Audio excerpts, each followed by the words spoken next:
മഹാഗുരുശരണം. ഇന്ന് മെയ് 17 ഞാൻ രണ്ടാമത്തെ വീഡിയോ ഇടുകയാണ്. കാരണം എന്താ വെച്ചാൽ 2 ചോദ്യങ്ങൾ സംശയങ്ങൾ വന്നതിൻ്റെ എനിക്കറിയാവുന്ന ഒരു ക്ലാരിഫിക്കേഷൻ തരികയാണ്. അതിലൊന്ന് എന്താണെന്ന് വെച്ച് കഴിഞ്ഞാൽ നമ്മൾ പാദ നമസ്കാരം ചെയ്യുമ്പോൾ കാർമിക് ട്രാൻസ്ഫർ ആകുന്നില്ല എന്നുള്ളതാണെന്ന്. രണ്ടാമത്തത് ഈ ആത്മസാക്ഷാത്കാരം നേടുന്നതിന് മുമ്പ് നമ്മൾ മുജ്ജന്മങ്ങളെക്കുറിച്ച് അറിയുമോ എന്നുള്ള കാര്യമാണ് ചോദിച്ചത്. അത് പേഴ്സണലി വന്ന ക്വസ്റ്റ്യനാണ്. ഇത് പാദ നമസ്കാരം ചെയ്യുമ്പോഴുള്ളത് ചോദിച്ചിരിക്കുന്നത് നമ്മുടെ ഇതിൻ്റെ താഴെ വന്നാണ് ചോദിച്ചിരിക്കുന്നത്. പിന്നെ ഇന്നത്തെ ഇതിനകത്ത് ഞാൻ നിങ്ങളുടെ സ്വന്തം ശ്രീനിവാസപ്പ എന്ന് പറഞ്ഞില്ല എന്ന് പറയുന്നു. അത് പറയാൻ വിട്ടുപോയിന്ന് ക്ഷമിക്കണം.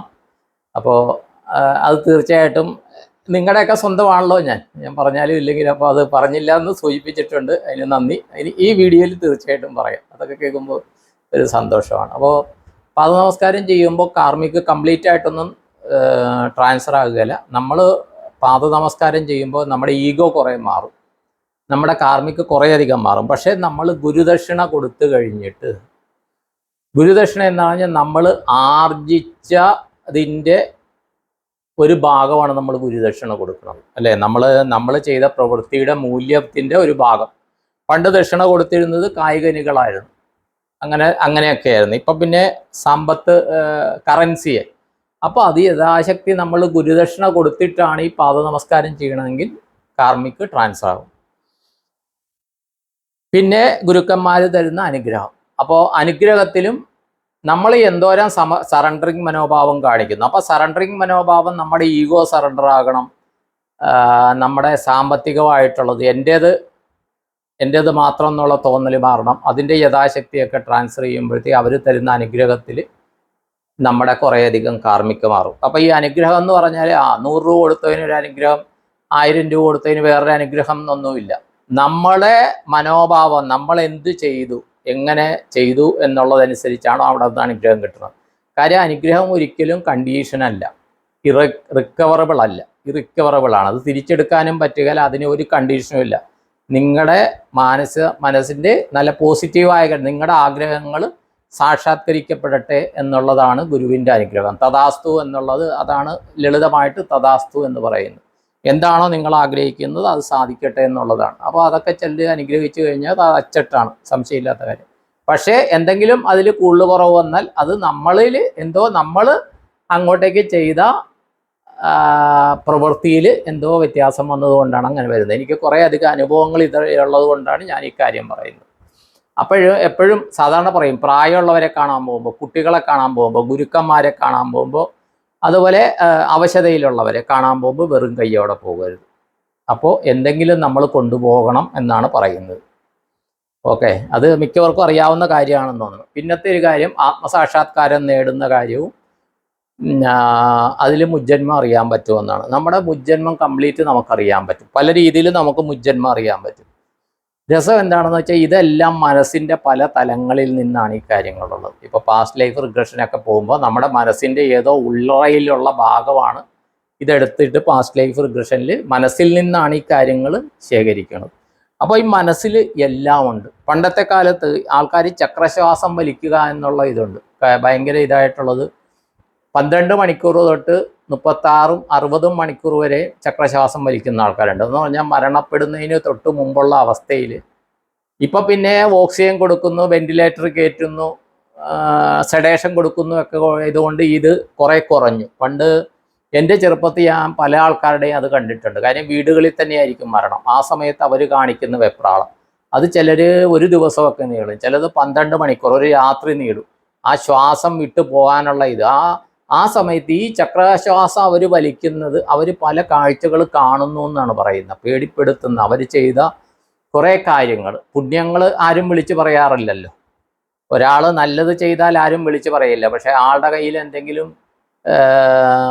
നല്ലതല്ലാത്തത് സംഭവിച്ചാൽ അത് വിളിച്ചു പറയും. നമ്മളിപ്പോൾ ന്യൂസ് പേപ്പർ വായിക്കണ പോലെ, ന്യൂസ് പേപ്പറിൽ നല്ല ന്യൂസുകളൊക്കെ വളരെ കുറവായിരിക്കുമല്ലോ. പക്ഷേ സാമൂഹ്യ വിരുദ്ധമായതും, കൊലപാതകം, ബലാത്സംഗം, പിടിച്ചുപറി, അതൊക്കെയാണ് അതിൽ വെണ്ടയ്ക്കാക്ഷരത്തിൽ വാർത്തകൾ വരുന്നത്, അല്ലേ? അപ്പോൾ ഇത് ഈ പ്രപഞ്ചശക്തി നമ്മളെ കാണിക്കുന്നുള്ളതാണ്. അപ്പോൾ ചോദിക്കും, എന്താണ് പ്രപഞ്ചശക്തി എന്ന് ചോദിക്കും. പ്രപഞ്ചശക്തി എന്ന് പറഞ്ഞാൽ യൂണിവേഴ്സ് കംപ്ലീറ്റ് ഒരു എനർജിയാണ്. അത് ഇലക്ട്രോമാഗ്നറ്റിക് എനർജി ആയിട്ട് പറയാം, വൈദ്യുത കാന്തിക തരംഗങ്ങളാണെന്ന് പറയാം ഈ യൂണിവേഴ്സ് കംപ്ലീറ്റ്. ആ വൈദ്യുത കാന്തിക തരംഗങ്ങൾ ഇപ്പോൾ എൻ്റെ ശരീരത്തിലുള്ള ഒരു ജീവൻ ഈ ശരീരത്തിൽ കയറിയപ്പോൾ അതിന് ശ്രീനിവാസപ്പൈ എന്ന് പേര് കിട്ടി. ഈ ശരീരം വിട്ടു പോകുമ്പോഴത്തേ അതിൻ്റെ ശ്രീനിവാസപ്പൈ എന്നുള്ള പേര് മാറും. ഇതിന് വരുന്നതിന് മുമ്പും അതിന് ആ പേരില്ലായിരുന്നു, അതൊരു എനർജി ആയിരുന്നു. അതിൽ ഈ ശരീരം കിട്ടി, ശരീരത്തിൽ പ്രവേശിച്ചു കഴിഞ്ഞപ്പോൾ ഈ ശ്രീനിവാസപ്പൈ എന്നുള്ള പേരിൽ പ്രവർത്തിക്കുന്നു അല്ലേ, അത് ഏതോ ഒരു എനർജിയാണ്. ഇതുപോലെ ഈ യൂണിവേഴ്സിൽ ഈ പ്രപഞ്ചത്തിൽ കംപ്ലീറ്റ് എനർജികളുണ്ട്. നമ്മൾ കുറേയധികം മെഡിറ്റേഷൻ ഇതൊക്കെ ചെയ്തു വരുമ്പോൾ നമുക്ക് നമ്മുടെ അടുത്തുള്ള എനർജീസിൻ്റെ സാമീപ്യം നമുക്ക് മനസ്സിലാക്കാൻ പറ്റും. സ്മെല്ലായിട്ട് മനസ്സിലാക്കാം, സ്മെല്ലായിട്ട് അപൂർവമാണ്. പക്ഷേ നമുക്ക് ആദ്യം നമ്മൾ മനസ്സിലാക്കണം നമ്മുടെ ഓറയാണ്, നമ്മുടെ സൂക്ഷ്മ ശരീരം നമുക്ക് മനസ്സിലാക്കാൻ പറ്റും. നമ്മുടെ കൈയുടെ ചുറ്റിനും കൈയുടെ ചുറ്റിനും നമ്മുടെ ശരീരത്തിന് ചുറ്റിനും ഒരു ആവരണം ഉള്ളതായിട്ട് നമുക്ക് ഫീൽ ചെയ്യും. മനസ്സിലായി? നമ്മൾ ഈ മെഡിറ്റേഷൻ ധ്യാനം ഒക്കെ ചെയ്ത് കഴിയുമ്പോൾ അപ്പോൾ ഒരാളുടെ കമൻറ്റ് കണ്ട് ധ്യാനം സ്വയം സംഭവിക്കുന്നതാണ്. എനിക്ക് ഒരു അവകാശവാദങ്ങളും ഇല്ല. മനസ്സിലായി? ഓരോരുത്തരും തനിയാണ്. ഇപ്പം ഞാൻ പറയുന്നതും എൻ്റെ അനുഭവങ്ങൾ കംപ്ലീറ്റ് എനിക്ക് പറഞ്ഞ് ഫലിപ്പിക്കാൻ പറ്റുകയില്ല. ഇതിനേക്കാളും ഭംഗിയായ അനുഭവങ്ങളിൽ പോകുന്ന ആൾക്കാരുണ്ട്. മനസ്സിലായി? അപ്പോൾ ഇതിൽ എനിക്ക് എനിക്ക് തെളിച്ച് പറയാൻ പറ്റുന്ന രീതിയിൽ ഞാൻ അനുഭവങ്ങൾ പറയുകയാണ്. അപ്പം നമ്മൾ ആദ്യം മനസ്സിലാക്കുന്നത് ഈ സ്ഥൂല ശരീരത്തിന് ചുറ്റുമുള്ള ഒരു ആവരണം നമ്മൾ മനസ്സിലാക്കി തുടങ്ങും. ഈ സ്ഥൂല ശരീരത്തിന് ചുറ്റുമുള്ള ആവരണം മനസ്സിലാക്കി തുടങ്ങുമ്പോൾ ഈ ആവരണത്തിൽ എന്തെങ്കിലും അതുപോലത്തെ സൂക്ഷ്മതരത്തിലുള്ള എന്തെങ്കിലും സ്പർശിക്കുന്നുണ്ടോ എന്ന് നമ്മൾ അറിയാൻ പറ്റും. ഇപ്പം ഞാനിപ്പോൾ ഇങ്ങനെ കൈ വീശുകയാണ്. ഈ കൈ വീശുമ്പോൾ കയ്യിൽ എന്തോ തടയുന്നതായിട്ട് എനിക്ക് ഫീൽ ചെയ്യും അല്ലേ? ആ സ്ക്രീനിൽ ഇതൊന്നും കാണുന്നില്ല, പക്ഷെ എൻ്റെ കയ്യിൽ എന്തോ തടയുന്നതായിട്ട് ഫീൽ ചെയ്യും. ഈ തടയുന്നത് നമുക്ക് പറയാം വായുവാണെന്ന് പറയാം. ആ വായു ഘനീഭവിച്ചിരുന്നു കഴിഞ്ഞാൽ വേറെ ഒരു ബോൾ പോലെ തട്ടുന്നതായിട്ട് എനിക്ക് ഫീൽ ചെയ്യും അല്ലേ? വായു ഇപ്പോൾ ചിലപ്പോൾ ഘനീഭവിച്ചിരിക്കുക, ചിലപ്പം കട്ടിയായിട്ടിരിക്കും. ഇപ്പം നമ്മൾ ഫ്ലൈറ്റിലൊക്കെ പോകുമ്പോൾ നമുക്കിതായാം, അത് എന്താണ്, എയർ ഹോൾ എന്തോ ഒരു പേര് പറയും അതിന്. അതിങ്ങനെ എന്താണ്, ആകാശത്തിലെ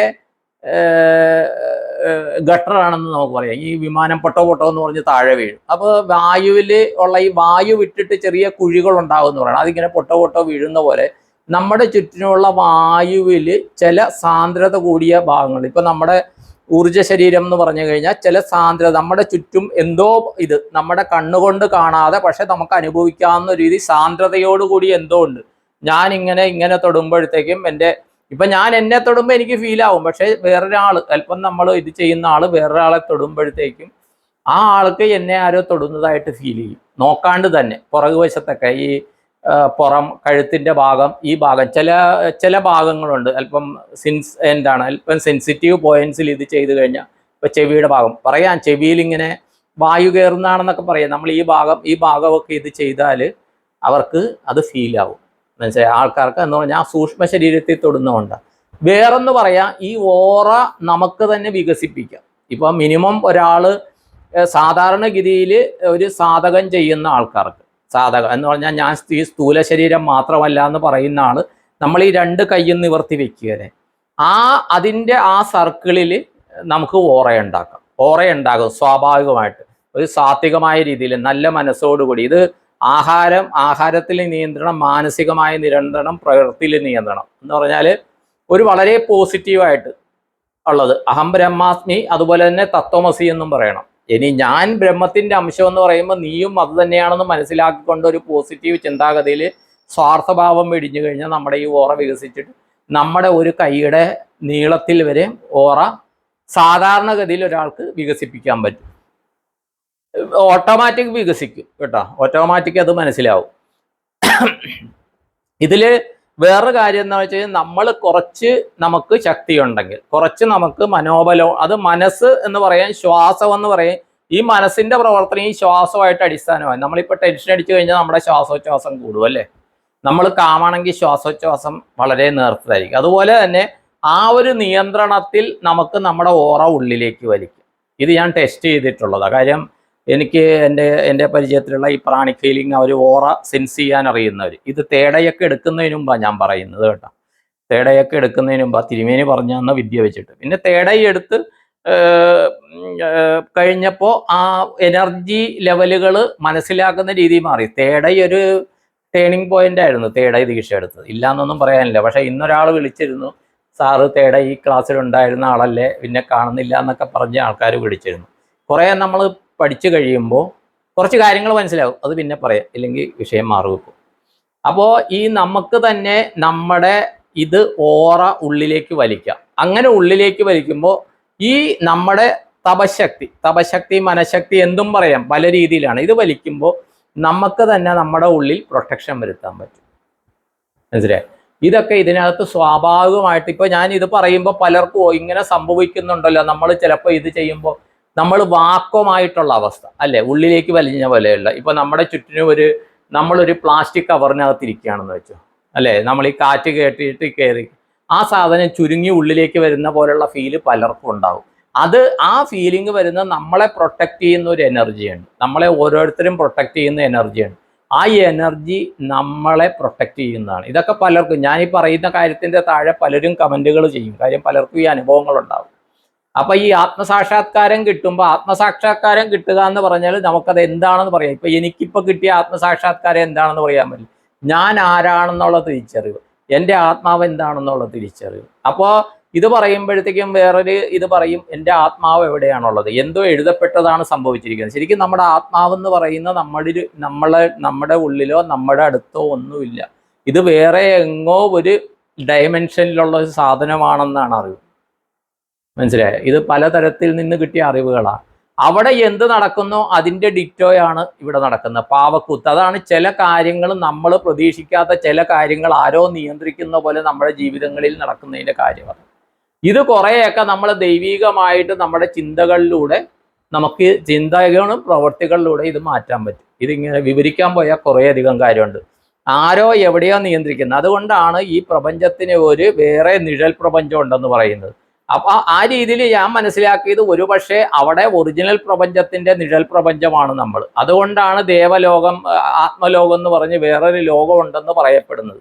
അപ്പൊ അവിടെ എന്താണ്, അവിടുത്തെ തിരക്കഥയിൽ എന്താണോ നടക്കുന്നത് അതിന്റെ ഡിറ്റോയാണ് ഇവിടെ നടക്കുന്നത്. കാര്യം എന്താണെന്ന് വെച്ചാൽ നമ്മൾ സിനിമ കാണുന്ന പോലെ ആരോ ഒരാൾ തിരക്കഥ എഴുതി ഒരു സംവിധാനം ചെയ്ത് അത് ഓൾറെഡി സംഭവിച്ചത് നമ്മൾ ആ സ്ക്രീനിൽ പ്ലേ ചെയ്യുമ്പോൾ കാണുന്ന പോലെ പല കാര്യങ്ങളും നമ്മുടെ ജീവിതത്തിൽ സംഭവിക്കുന്നുണ്ട്.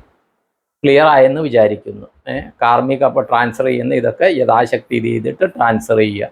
പക്ഷേ എപ്പോഴും ഇപ്പോൾ ഞാൻ പലപ്പോഴും പറയുന്നതാണ്, ഒരുമാതിരി നമ്മൾ പഠിച്ചു കഴിയുമ്പോൾ നമുക്ക് മനസ്സിലാവും. ഇന്ന് തേടയുടെ ഇത് അദ്ദേഹത്തോട് ഞാൻ കുറച്ചു നേരം പറഞ്ഞു. കാര്യം സാമ്പത്തികം ഒന്നിനും അടിസ്ഥാനമാക്കാണ്ടിരിക്കുക. കാര്യം എനിക്ക് എൻ്റെ മൂല്യം വയ്ക്കാൻ പറ്റുകയില്ല. ശ്രീനിവാസപ്പ എന്ന് പറഞ്ഞ ആ ജീവൻ, ഇതിനകത്തുള്ള ജീവന് എത്ര രൂപയാണെന്ന് മൂല്യം വയ്ക്കാൻ പറ്റും. എത്ര രൂപ തിരിച്ചു കൊടുത്തിട്ട് നമ്മളിപ്പോൾ തുലാഭാരമൊക്കെ ചെയ്യുന്ന പോലെ കൊടുത്തിട്ട് ഈ ജീവനെ ഇതിൽ നിലനിർത്താൻ പറ്റും? സാധിക്കില്ല. അതുപോലെ പോകുന്ന അനുഗ്രഹം, അങ്ങനെ പല കാര്യങ്ങൾക്കും മൂല്യമില്ല. അതുകൊണ്ടാണ് യഥാശക്തി എന്ന് പറയുന്നത്. ഒരു കാര്യത്തിന് സമ്പത്ത് അടിത്തറയാക്കരുത്. അങ്ങനെ എൻ്റെ പ്രവർത്തികൾക്ക് സമ്പത്ത് അടിത്തറയാക്കി എന്ന് പറഞ്ഞാൽ ദൈവികമായിട്ടുള്ള ശക്തി ഇടപെടും.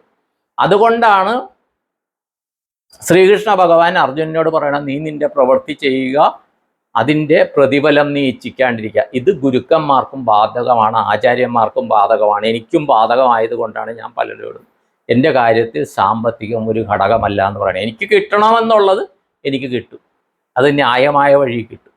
മനസ്സിലായോ? അത് ഞാൻ പഠിച്ച ഒരു പാഠമാണ്.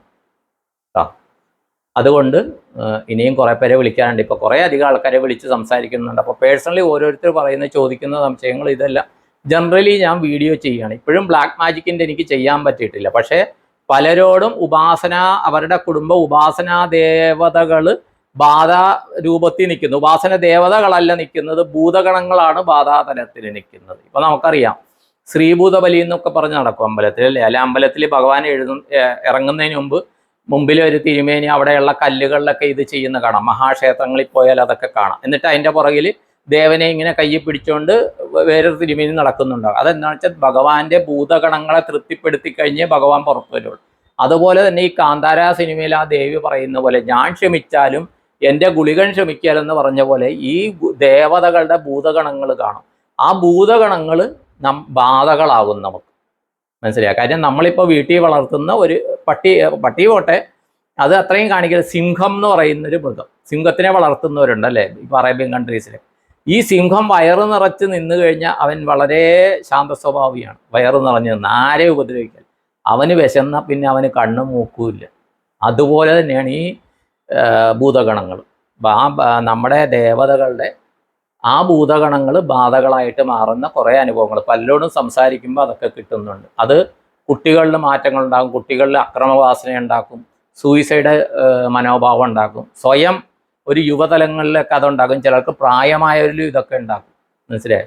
ഡീറ്റെയിൽഡ് ആയിട്ട് പിന്നെ ചെയ്യാം എൻ്റെ അറിവ് വെച്ചിട്ട്. ഇത്രയും പറഞ്ഞുകൊണ്ട് നിർത്തുന്നു. അപ്പം എൻ്റെ ഉപാസനയുടെ പുണ്യം എല്ലാവർക്കും പകർന്നു നൽകിക്കൊണ്ട് എല്ലാവർക്കും എല്ലാവിധ നന്മകളും ഉണ്ടാകണമെന്ന് പ്രാർത്ഥിച്ച് സങ്കല്പം ചെയ്തുകൊണ്ട് നിർത്തുന്നു. നിങ്ങളുടെ സ്വന്തം ശ്രീനിവാസ പൈ.